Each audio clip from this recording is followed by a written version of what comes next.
Overall कुछ इस तरह का व्यू है 1v1 फील्ड का। ये सारी इमिटिंग फ्रेम है ऊपर से लेके नीचे तक।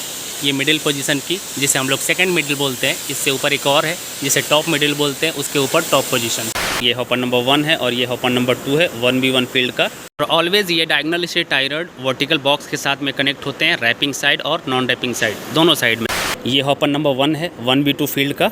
इसमें अभी बहुत सी चीज़ें लगी हुई हैं। ये सॉक बार एंगल जो है लगा हुआ है, इसे रिमूव नहीं किया गया है, सिर्फ कलेक्टिंग इलेक्ट्रोड को कट करके निकाला गया है।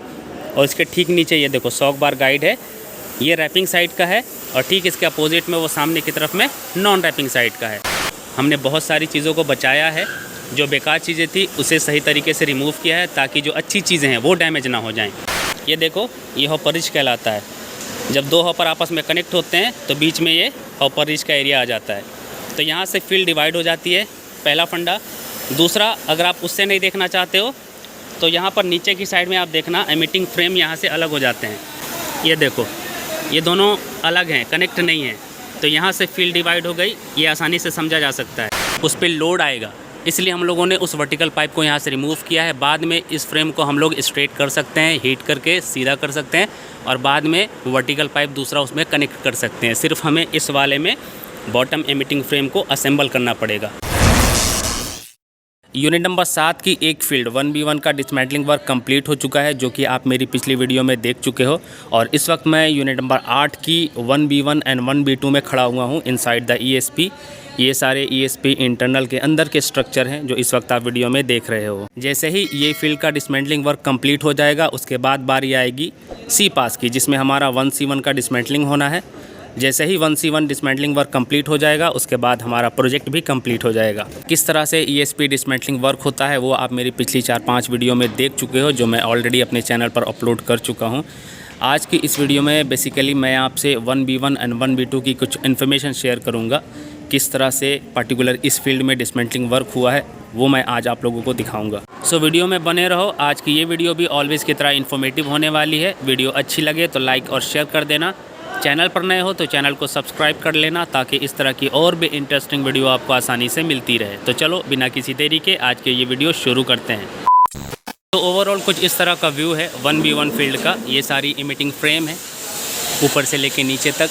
ये मिडिल पोजीशन की, जिसे हम लोग सेकंड मिडिल बोलते हैं। इससे ऊपर एक और है जिसे टॉप मिडिल बोलते हैं, उसके ऊपर टॉप पोजीशन। ये 3 लेयर इमिटिंग फ्रेम की, और ये की नीचे वाली बॉटम पोजीशन की। 1v1 फील्ड 100% डिसमेंटल हो चुकी है। वीडियो में आप आसानी से देख सकते हो। ये हॉपर नंबर 1 है और ये हॉपर नंबर 2 है 1v1 फील्ड का। इसमें के जो भी मटेरियल लगे हुए थे कलेक्टिंग सिस्टम से रिलेटेड, चाहे वो कलेक्टिंग इलेक्ट्रोड हो, सॉक बार हो या सॉक बार गाइड हो। उसके अलावा इन दोनों हॉपर में एमिटिंग इलेक्ट्रोड लगे हुए होते हैं। मैंने अपनी पिछली वीडियो में दिखाया भी है। 3 लेयर्स में वो लगे होते हैं, स्प्रिंग टाइप के होते हैं वो। इसमें का पूरा एमिटिंग इलेक्ट्रोड भी रिमूव कर दिया गया है, बिकॉज एमिटिंग इलेक्ट्रोड भी डैमेज हो चुके थे, लूज़ हो चुके थे। और सबसे बड़ा जो रीज़न है उसे निकालने का वो ये है कि जब भी आप ESP इंटरनल का डिसमेंटल करते हो तो एमिटिंग इलेक्ट्रोड जो है वो कभी भी सेफ़ नहीं रह सकते। डिसमेंटल के टाइम पे वो डैमेज होते हैं। और वैसे भी एमिटिंग इलेक्ट्रोड को सबसे पहले रिमूव किया जाता है जब ESP इंटरनल की डिसमेंटलिंग होती है। रीज़न उसका ये है कि अगर आप एमिटिंग इलेक्ट्रोड को रिमूव नहीं करोगे, अंदर की साइड में आप उसे छोड़ोगे, तो वो एक दूसरे में उलझ के फंस जाएंगे। फिर आप जो भी मटेरियल रिमूव करना चाहोगे वो आसानी से बाहर की साइड में नहीं निकलेंगे। इसलिए एमिटिंग इलेक्ट्रोड चाहे अच्छे हों या ख़राब हों, उसे सबसे पहले रिमूव किया जाता है ESP इंटरनल के अंदर से। यही सबसे बड़ा रीज़न है। जब मैं यहाँ पर साइट विज़िट के लिए आया था तो मीटिंग में मुझे ये कहा गया था कि आपको इस तरह से डिसमेंटल करना है इस फील्ड को कि इसमें जो भी हमारी चीज़ें सही हैं उसे आपको बचाना है। कोशिश यही करना है कि जो चीज़ें बच सकती हैं, चाहे वो एमिटिंग सिस्टम से रिलेटेड हो या फिर कलेक्टिंग सिस्टम से रिलेटेड हो, आपको वो सारे चीज़ों को, सारे मटेरियल को बचाते हुए डिसमेंटल करना है। तो हम लोग उसी चीज़ को फॉलो कर रहे हैं यहाँ पर, और उसी का ये रिज़ल्ट है। इस वक्त जो आप वीडियो में देख रहे हो, ये सारे जो स्ट्रक्चर हैं या ये कहें कि ये जो मटेरियल हैं एमिटिंग सिस्टम से रिलेटेड, इन सबको हम लोगों ने बचाया है। अगर चाहते तो इसे भी हम लोग कट करके रिमूव कर सकते थे, सारी चीज़ों को 100% डिसमेंटल कर सकते थे, बिकॉज़ ये प्रोजेक्ट जो है वो 100% डिसमेंटल का ही है। पूरी फील्ड को खाली करना है।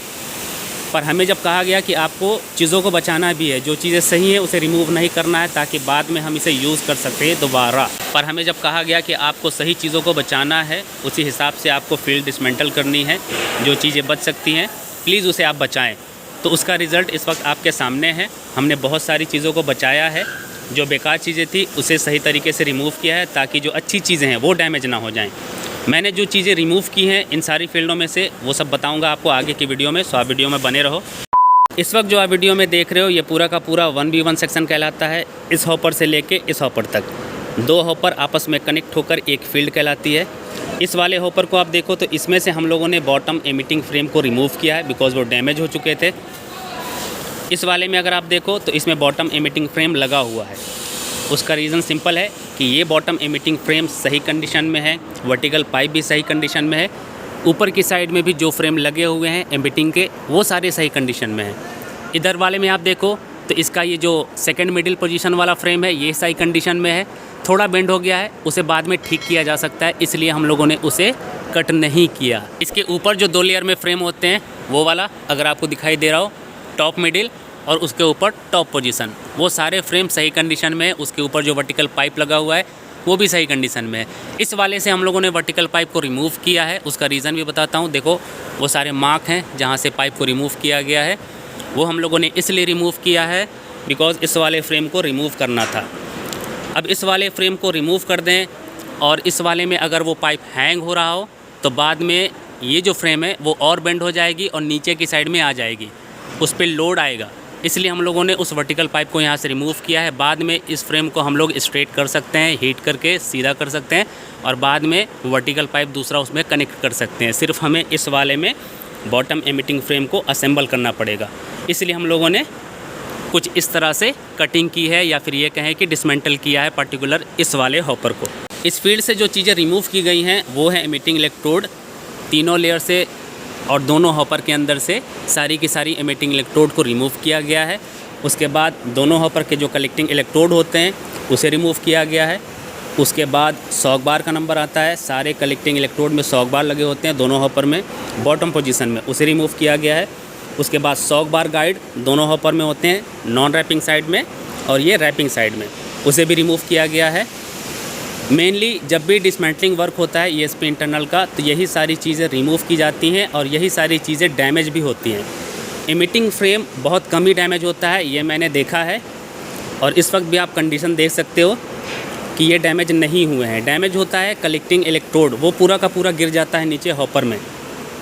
वो क्यों गिरता है वो मैंने आपको बताया है। जब मैं यहाँ पर साइट विज़िट के लिए आया था तो उस टाइम पर मैंने सेपरेट वीडियो बनाई है जब मैंने इस पूरे फील्ड का इंस्पेक्शन किया था 1v1 एंड 1v2 का। वो वीडियो मेरे चैनल पर मिल जाएगी, मैंने ऑलरेडी उस वीडियो को अपलोड कर दिया है अपने चैनल पर। सो अगर आपको पूरी जानकारी चाहिए कि ये जो फील्ड अभी आप देख रहे हो ये पहले कैसे दिखती थी, फील्ड गिरने के बाद इसके अंदर का सीन किस तरह का था, तो उस वीडियो में पूरी इन्फॉर्मेशन है, आप उस वीडियो को देखो। मैंने इस पूरे फील्ड का इंस्पेक्शन किया है, सारी चीज़ें बताई हैं कि फील्ड क्यों गिरी, क्या रीज़न था और किस तरह का कंडीशन था। एक्चुअल कंडीशन उस वीडियो में आपको देखने को मिलेगा। सो आप उस वीडियो को देखो ताकि आपकी सारी चीज़ें क्लियर हो जाएं। जो भी डाउट है कि ये जो अभी आप फील्ड देख रहे हो ये अभी ऐसी है तो बाद में कैसी थी गिरने के बाद, वो सारा डाउट आपका क्लियर हो जाएगा उस वीडियो को देखने के बाद। अब अगर मैं बात करूं कि इस पार्टिकुलर फील्ड में हम लोगों ने क्या क्या चीज़ें छोड़ी हैं या ये कहें कि कितने सारे मटेरियल को बचाया है ताकि जो क्लाइंट है उसका भी कुछ फ़ायदा हो सके, कम से कम उसे चीज़ें इंस्टॉल करनी पड़े या ये कहें कि कम से कम मटेरियल को ख़रीदना पड़े, इस्तेमाल करना पड़े। तो शुरुआत इस तरफ से करते हैं। इसमें कलेक्टिंग सिस्टम और एमिटिंग सिस्टम दोनों आएगा। तो आप उधर से देखो, नॉन रैपिंग साइड वो एरिया कहलाता है, मैं ऑलरेडी बता चुका हूँ अपनी बहुत सारी वीडियो में। जिधर में सारी चीज़ें काम करती हैं रैपिंग मैकेनिज्म सिस्टम, CRM की हो या ERM की, वो रैपिंग सिस्टम कहलाता है, सॉरी रैपिंग साइड कहलाता है, जैसे कि ये। और वो जो है वो नॉन रैपिंग साइड कहलाता है। उधर में कुछ भी नहीं, सिंपल एक वॉकवे है जिससे लोग इस तरह से उस तरफ जाते हैं। शुरुआत इस तरफ से करते हैं। वो सारी मंकी लैडर आप देख रहे हो वो बिल्कुल सही कंडीशन में है, जो ऑलवेज़ वर्टिकल बॉक्स के साथ कनेक्ट होती है, रैपिंग साइड में भी और नॉन रैपिंग साइड में। वो नॉन रैपिंग साइड है और ये रैपिंग साइड है। इधर अगर आपको ना दिखे तो देखो वो सामने की तरफ में। तो ये 2 मटेरियल आपने देखा, मंकी लैडर, वर्टिकल बॉक्स। उसके अलावा जितने भी एंगल लगे हुए हैं vertical box to vertical box वो सेफ़ है। सारे एमिटिंग फ्रेम सेफ़ हैं एटलीस्ट 3 पोजीशन के। ये मिडिल, उसके ऊपर सेकंड मिडिल और उसके ऊपर टॉप, 3 लेयर के ये एमिटिंग फ्रेम सेफ़ हैं 1v1 के। और इधर वाले के 4th लेयर वाले भी, जिसे हम लोग बॉटम पोजीशन बोलते हैं, ये भी सेफ़ है, सही कंडीशन में है, इसीलिए इसे छोड़ दिया गया है। वर्टिकल पाइप इसका सही है, ऊपर वाले का भी सही है। इस वाले का क्यों काटा वो मैंने बता दिया। अगर नहीं काटता तो बाद में ये फ्रेम भी डैमेज हो जाती, बेंड हो जाती, बाद में इंस्टॉलेशन के टाइम पर या इरेक्शन के टाइम पर उसे भी रिमूव करना पड़ता। इन सब के अलावा इस फील्ड का ERM और CRM सिस्टम भी सही है। इंस्पेक्शन करने के बाद उसे ठीक पाया गया, इसलिए उसे भी छोड़ दिया गया है। ऑलरेडी आपको पहले से पता है कि ERM सिस्टम कहाँ पर होता है फील्ड के अंदर और CRM सिस्टम कहाँ पर होता है, पर फिर भी मैं एक बार और दिखा देता हूँ इस वीडियो में। ऊपर की साइड में रैपिंग साइड की तरफ आप देखोगे तो पहला लेयर यहाँ मिलेगा आपको ERM सिस्टम का, और इसके ठीक ऊपर दूसरा लेयर मिलेगा ERM सिस्टम का। ये 2 लेयर में ERM सिस्टम काम करता है ESP फील्ड इंटरनल के अंदर। और ठीक नीचे की साइड में आप देखोगे ना, ये जो अभी कलेक्टिंग इलेक्ट्रोड रखा हुआ है, ये सारे डैमेज कलेक्टिंग इलेक्ट्रोड हैं। इसके ठीक नीचे CRM सिस्टम होता है। CRM means collecting wrapping mechanism और ERM means emitting wrapping mechanism. इस वक्त 1B2 फील्ड का डिसमेंटलिंग वर्क अंडर प्रोग्रेस में है उस साइड में, और उसी पर्पज़ से ये अभी टेम्पररी रास्ता बनाया गया है जिस पर लोग चल सके आसानी के साथ। जैसे ही ये कलेक्टिंग इलेक्ट्रोड यहाँ से रिमूव होगा ना, फिर आप देखना इसके जस्ट नीचे CRM सिस्टम होता है पूरा का पूरा, ब्रैकेट के साथ सारी चीज़ असेंबल होती हैं। ब्रैकेट बिल्कुल पतला सा होता है, उस पर चलना काफ़ी मुश्किल हो जाता है, काफ़ी रिस्की भी होता है। और सामान लेकर अगर कोई चले, जैसे ये सारे कलेक्टिंग इलेक्ट्रोड उस साइड से लेके आ रहे हैं डैमेज कलेक्टिंग इलेक्ट्रोड, तो उसको हाथ में लेके चलना, वो भी ब्रैकेट के ऊपर, काफ़ी टफ काम होता है। तो उससे बचने के लिए ये अभी टेम्पररी जुगाड़ बनाया गया है, टेम्पररी रास्ता है। सारे कलेक्टिंग इलेक्ट्रोड को बिछा दिया गया ब्रैकेट के ऊपर, नीचे में पाइप दिया गया है सपोर्ट के लिए जगह जगह पे। तो जैसे ही ये हटेगा, ठीक इसके नीचे पूरा का पूरा CRM सिस्टम है दोनों फील्ड का, तो ये भी सही कंडीशन में है। इसलिए CRM सिस्टम को और ऊपर में लगे दोनों लेयर के ERM सिस्टम को छोड़ दिया गया है। और ये सामने की तरफ में आप डायगोनल स्टेट टाई रॉड देख रहे हो, जो ऑलवेज़ आपको रैपिंग और नॉन रैपिंग दोनों साइड में देखने को मिलेंगे। ये रैपिंग साइड और ठीक सामने नॉन रैपिंग साइड, ये 3 लेयर में होते हैं। ये फर्स्ट लेयर है, सामने से देखो ये फर्स्ट लेयर, ठीक उसके ऊपर सेकेंड और उसके ऊपर थर्ड। और ऑलवेज़ ये diagonal state tie rod vertical box के साथ में कनेक्ट होते हैं, रैपिंग साइड और नॉन रैपिंग साइड दोनों साइड में। इस तरफ में देखो, ये डायगोनल स्टेट टाई रॉड है, क्रॉस सेक्शन में लगा हुआ है इस तरह से, और ये वर्टिकल बॉक्स के साथ में कनेक्ट है। ये भी सही कंडीशन में है, इसलिए इसे भी छोड़ दिया गया है। ये वर्टिकल बॉक्स भी सही कंडीशन में है, मंकी लैडर भी सही कंडीशन में है, रैपिंग और नॉन रैपिंग दोनों साइड का। वर्टिकल पाइप भी सही कंडीशन में है, एमिटिंग फ्रेम भी सही कंडीशन में है, CRM और ERM सिस्टम भी सही कंडीशन में है। मेनली जो चीज़ें डैमेज हुई हैं वो मैं बता चुका, कलेक्टिंग इलेक्ट्रोड, शॉक बार गाइड, उसके अलावा पूरा का पूरा एमिटिंग इलेक्ट्रोड। अब चलते हैं 1B2 फील्ड की तरफ। ये रास्ता है टेम्पररी, इसी रास्ते पे अभी लोग आना जाना कर रहे हैं। अब आप ऐसे देखोगे तो आपको समझ में नहीं आएगा, मैं आपको दूसरे एंगल से दिखाता हूँ। फील्ड के अंदर जब भी आप एंटर करोगे ESP इंटरनल में, तो हमेशा 2 फील्ड आपस में कनेक्ट रहती हैं बिल्कुल एक लाइन से। तो अब आप इस एंगल से देखोगे तो आपको ये समझ में नहीं आएगा कि फील्ड 1B1 कहाँ तक है और 1B2 कहाँ तक है, और ये दोनों कहाँ से डिवाइड हो रही हैं। मैं आपको ऑलरेडी बता चुका हूँ अपनी पिछली वीडियो में, अगर आपने नोटिस किया होगा तो आपको पता होगा। ऐसे आप देखो तो ये सारा बॉटम एमिटिंग फ्रेम बिल्कुल एक पोजीशन में आपको दिखाई दे रहा होगा, और कहीं पे कोई भी गैप नहीं है, ऐसा कोई मार्क नहीं है जहाँ पे मेंशन किया गया हो कि फील्ड वहाँ से अलग हो रही है। ऐसे आपको बिल्कुल समझ में नहीं आएगा। सारे वर्टिकल पाइप भी बिल्कुल सेंटर में लगे हुए हैं, ये सारा एमिटिंग सिस्टम मटेरियल भी लगा हुआ है, और ये पूरा का पूरा CRM सिस्टम भी बिल्कुल एक लाइन में लगा होता है। अब उसे देखना और समझना है कि फील्ड कहाँ से डिवाइड हो रही है, मेरी 1B1 कहाँ पे ख़त्म हो रही है और 1B2 कहाँ से स्टार्ट हो रही है। तो चलो वो भी दिखा देता हूँ। ये फर्स्ट हॉपर 1B1, ये सेकेंड हॉपर 1B1, फील्ड यहाँ तक कंप्लीट हो गई। 2-3 फंडा है सिंपल समझने के लिए। पहला तो आप हॉपर काउंट कर लो, 2 हॉपर जहाँ पे ख़त्म हो रहे हैं वहाँ पे आपकी फील्ड कंप्लीट हो रही है। ये देखो, ये हॉपर रिज कहलाता है। जब 2 हॉपर आपस में कनेक्ट होते हैं तो बीच में ये हॉपर रिज का एरिया आ जाता है, तो यहाँ से फील्ड डिवाइड हो जाती है, पहला फंडा। दूसरा, अगर आप उससे नहीं देखना चाहते हो तो यहाँ पर नीचे की साइड में आप देखना, एमिटिंग फ्रेम यहाँ से अलग हो जाते हैं। ये देखो, ये दोनों अलग हैं, कनेक्ट नहीं हैं, तो यहाँ से फील्ड डिवाइड हो गई। ये आसानी से समझा जा सकता है। ये वर्टिकल बॉक्स एक इधर लगा हुआ है और दूसरा वर्टिकल बॉक्स इधर लगा हुआ है, तो ये दोनों वर्टिकल बॉक्स देखो बिल्कुल अलग हैं, अलग अलग फ्रेम के साथ कनेक्ट हैं।